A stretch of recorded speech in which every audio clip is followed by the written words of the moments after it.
Hey, John, didn't you tell me that Jessica wasn't going to be able to make it? Because I see Cheryl, Frank, and Tia are all on. She informed us at one point that there was a good chance she wouldn't, but she never officially said no. So my recommendation is to give her a minute or two, and then I think you can get started. Okay. Oh, is coming, so we're good. Then it looks like everybody is here. Very good. So good morning, everyone. Happy Friday. Sorry to do this to you on a Friday, on a holiday weekend Friday. So we'll try to get through as quickly as we can. Just a reminder for anyone on the phone to mute your line if you're not speaking. And for minute purposes, it's helpful if you could identify yourself and the organization before speaking. And I just wanted to remind everyone that the chat and the polling functions, if we use them, are generally reserved for board members. So with that, we'll go ahead and call the meeting to order, and I will do a roll call. Cheryl Kashuba. I'm here. Hello, everybody. Good morning. Welcome back. Hope you had a good break. Jessica Brooks. Hello, everyone. I'm here. Great morning. Frank Fernandez. Good morning. Here. And Tia Whitaker. Good morning. I'm here. Very good. Good morning. So with that, I think primarily the only agenda item we have in the public session is the approval of minutes. They were distributed with all the pre-read material last week, so we will entertain a motion for approval. So moved. Second. Heard Frank, Jessica, all in favor? Aye. Aye.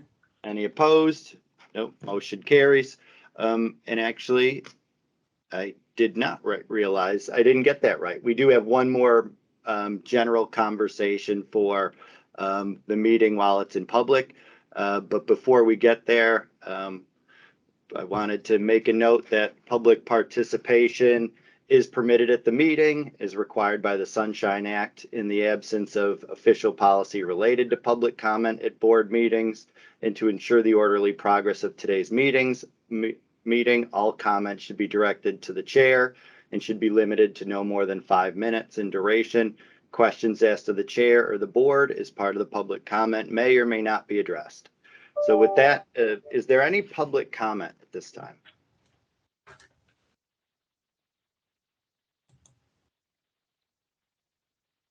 Hearing none, we'll welcome our colleagues from HR, Matt Stein and Mandy Schwem, for a general discussion about the DISC 360 report, not specific to Zach's report, but just kind of walking us through the process of what it is and how it's done. So Matt, I will kick it over to you.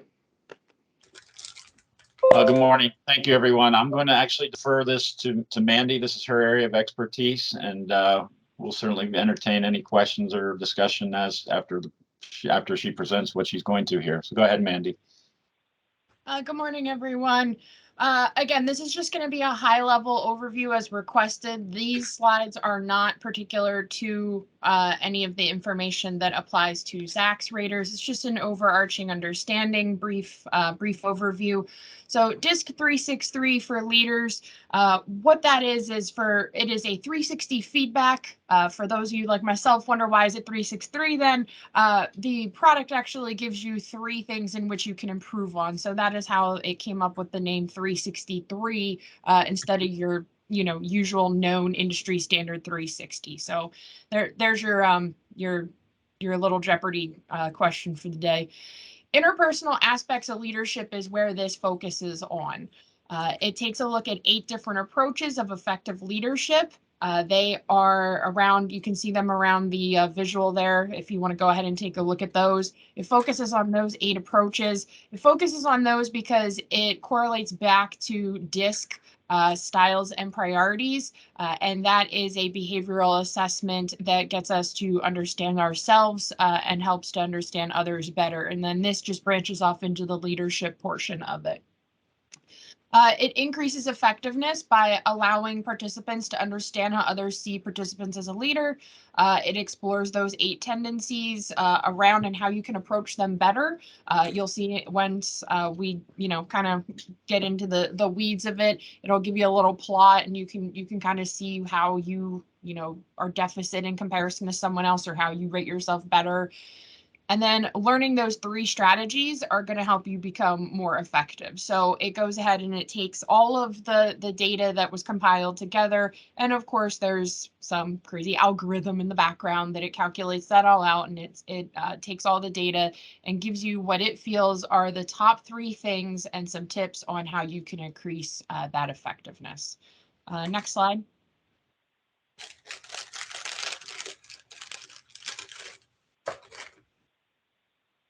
And then just a little bit of rater clarity for this. There was 1 participant, which of course was Zach. 44 raters were selected for this. 37 of 44 responded. That's approximately 84% completion rate. And just for clarity, the assessment does have what are called rating categories. Those are known as self, manager, peers, direct reports, and other. For the purpose of this assessment, we did not need to or did not find it necessary to use the other category. But for the others, for your awareness as we go through, self, of course, was the participant, who is Zach. Manager categories, we put those as board members. Peers are considered senior leaders, and direct reports fall under the category for non-senior leaders. And that's a high-level overview of the assessment, defining the raters, total number of participants, unless anyone has any questions. Any questions for Mandy?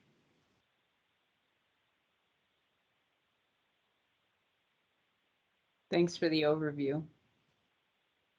Very good. Thanks, Mandy. So if there are no questions, then I think now is the time that we would move into an executive session. And because that agenda is limited to discussing personnel matters and reviewing privileged and confidential matters, that would be the purpose of the executive session. This meeting will stay live in the event that we come back for public discussion, but we will exit this meeting now, the board members, as we move over to the separate teams meeting that would be an executive session. So I will see you all in a minute.